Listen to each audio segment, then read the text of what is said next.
कक्षा 8 के बच्चे, मेरी गणित की कक्षा में आपका स्वागत है। गणित की कक्षा में आज हम ले रहे हैं पाठ एक चर वाले रैखिक समीकरण। यह पाठ पिछले कई वीडियो से चल रहा है। आज हम इसकी प्रश्नावली 2.4 का प्रश्न संख्या 5 की बात करेंगे। प्रश्न संख्या 5 है, सोबो की माँ की आयु सोबो की आयु की 6 गुनी है। 5 वर्ष बाद सोबो की आयु उसकी माँ की वर्तमान आयु की 1/3 हो जाएगी। उनकी आयु ज्ञात करिए। पहले हम इस प्रश्न को समझने का प्रयास करते हैं। सोबो की माँ की आयु सोबो की आयु की 6 गुनी है, यानी जितनी अभी सोबो की आयु है उसकी माँ की आयु उसकी 6 गुनी है। मान लीजिए यदि सोबो की आयु 6 वर्ष है तो उसकी माँ की आयु 6 गुनी यानी कि 36 वर्ष होगी। अब ये बात कर रहा है 5 वर्ष बाद की। 5 वर्ष बाद सोबो की आयु, अब अभी हमने माना है कि सोबो की आयु यदि 6 वर्ष है तो 5 वर्ष बाद सोबो 6 में 5 जोड़ देंगे यानी 11 वर्ष का होगा। लेकिन उसकी आयु जो है उसके माँ की वर्तमान आयु की, माँ की आयु हमने अभी 36 वर्ष मानी है। जैसे सोबो की आयु 6 वर्ष है तो उसकी माँ की 6 गुनी 6 का 36 होगी। 5 वर्ष बाद सोबो की आयु तो 11 वर्ष होगी, लेकिन माँ की वर्तमान आयु क्या, तो वर्तमान आयु को हम 36 वर्ष ही लेंगे। लेकिन यहाँ पर यह कह रहा है कि उसकी 1/3 रह जाएगी, यानी 6 तो उसका उत्तर नहीं है, लेकिन हमने आपको समझाने के लिए बताया था। इस प्रकार हम इसे हल करना प्रारंभ करेंगे तो इसका ठीक ठीक उत्तर इसको हल करने के बाद ही हमें ज्ञात होगा।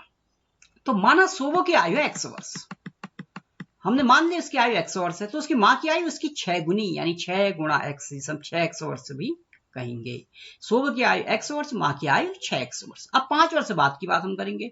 5 वर्ष बाद सोबो की आयु कितनी होगी, x में 5 जोड़ देंगे। जैसे भाई कहा था कि 6 वर्ष है तो 6 में 5 जोड़ देंगे 11 हो जाएगी। अब x है तो x में 5 जोड़ देंगे।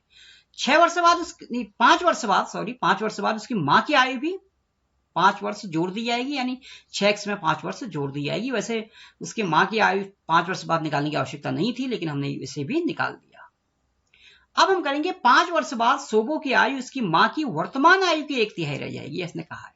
तो 5 वर्ष बाद सोबो की आयु क्या होगी, x/3। और 5 वर्ष बाद उसकी आयु जो है उसकी माँ की वर्तमान आयु की 1/3 रह जाएगी। माँ की वर्तमान आयु 6x की 1/3 यानी 3 का भाग देंगे, 6x/3। तो हमारे पास समीकरण आया x/5 बराबर 6x/3। तो x/5 बराबर 6x में 3 का भाग देंगे, 3 दूनी 6 यानी 2x बचेगा। अब यह एक सरल समीकरण के रूप में हमारे पास आ गया है। इसमें हम पक्षांतर करेंगे, इस x को हम दाहिने पक्ष में भी ले जा सकते हैं। यहाँ बाएं पक्ष में 5 ही बचेगा, 5 बराबर 2x ऋण x। अब 2x से x घटाएंगे तो x बचेगा, x बराबर 5, या हम 5 बराबर x कहें या x बराबर 5 कहें एक ही बात है। तो सोबो की आयु कितनी आई, x का मान कितना आया, 5 वर्ष। सोबो की आयु हमने x मानी थी तो x का मान 5 वर्ष। सोबो की आयु है 5 वर्ष। उसकी माँ की आयु उसकी 6 गुनी यानी 6 गुणा x, 6 गुणा 5 बराबर 30 वर्ष। तो हमने दोनों की आयु याद कर दी है। सोबो 6 साल का है और इसकी माँ की उम्र 30 वर्ष है। अब हम लेंगे इसका एक प्रश्न संख्या 6। अगला प्रश्न हम लेंगे कि महुली गांव, कोई गांव है महुली, उसमें एक तंग आयताकार भूखंड विद्यालय बनाने के लिए सुरक्षित है, यानी एक जमीन का एक टुकड़ा है जो विद्यालय बनाने के लिए गांव में रख दिया गया है। इस भूखंड की लंबाई और चौड़ाई में 11 और 4 का अनुपात है, यानी भूखंड की लंबाई अगर 11 है तो चौड़ाई इसकी 4 होगी। अनुपात उसका 11 और 4 है। ग्राम पंचायत को इस भूखंड की बाढ़ कराने में रुपया 100 प्रति मीटर की दर से रुपया 75,000 व्यय करने होंगे। भूखंड की माप याद कीजिए। अब ग्राम पंचायत चाहती है कि इस भूखंड में हम बाढ़ कर दें, चारों ओर से इसकी बाढ़ कर दें, और 1 मीटर की बाढ़ करने में 100 रुपए का खर्चा आता है, तो पूरे ग्राम पंचायत का खर्च होगा 75,000 रुपया। अब भूखंड की माप बताओ कह रहा है। जब बाढ़ की करने की बात करते हैं, यानी बाढ़ या फेंस हम करते हैं किसी भी भूखंड में, तो यह फेंस किसमें होती है, फेंस होती है उसके चारों ओर को हम परिमाप कहते हैं, यानी कि जो बाढ़ होती है, जो फेंस होती है, वो इस भूखंड के परिमाप में होती है। अब हम इस प्रश्न को हल करना प्रारंभ करेंगे। भूखंड की लंबाई और चौड़ाई में अनुपात 11:4। 11:4 अगर है, अब पहले लंबाई लिखी गई है तो लंबाई 11 है, बाद में चौड़ाई लिखी गई है तो चौड़ाई 4 है। तो माना लंबाई बराबर 11x, चौड़ाई बराबर 4x।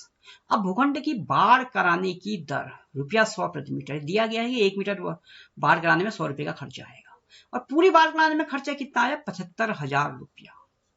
तो हमको बाढ़ की लंबाई मिल गई, यानी जो हमने चारों ओर बाढ़ गड़ाई थी उसकी कुल लंबाई कितनी होगी, 75,000 में 100 का भाग दे देंगे। यह क्या है, 750 मीटर।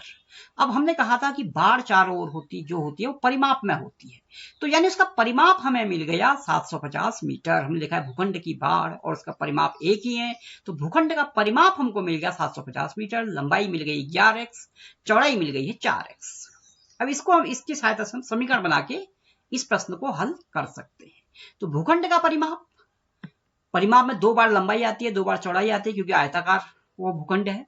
तो 2 गुणा लंबाई धन चौड़ाई, लंबाई की जगह हमने 11x लिखा, धन चौड़ाई की जगह 4x लिख दिया, 2 गुणा 11x धन 4x, और यही परिमाप 750 के बराबर है। तो हम लिखेंगे 2 गुणा 11 धन 4x, 11x धन 4x बराबर 750, 2 गुणा 11 धन 4 15x बराबर 750, 15 दूनी 30x बराबर 750, तो x 750/30। अब ये एक शून्य से दूसरा शून्य कट जाएगा। कटने का अर्थ होता है कि अंश और हर दोनों में हमने 10 का भाग दिया, तो बचा 75/3। 75/3 बचा, 75 में 3 का भाग दिया तो आया 25। अब भूखंड की लंबाई 11x है, 11x का अर्थ 11 गुणा x या 11 गुणा 25, क्योंकि x का मान हमने 25 ज्ञात किया है। 11 गुणा 25 275 मीटर। भूखंड की चौड़ाई 4x यानी 4 गुणा 25 बराबर 100 मीटर। इस प्रकार हमने उस आयताकार भूखंड की लंबाई और उसकी चौड़ाई दोनों ज्ञात कर ली है। इन 2 प्रश्नों का अभ्यास आप घर में स्वयं भी करेंगे। और मेरा यह वीडियो देखने के लिए बहुत बहुत धन्यवाद।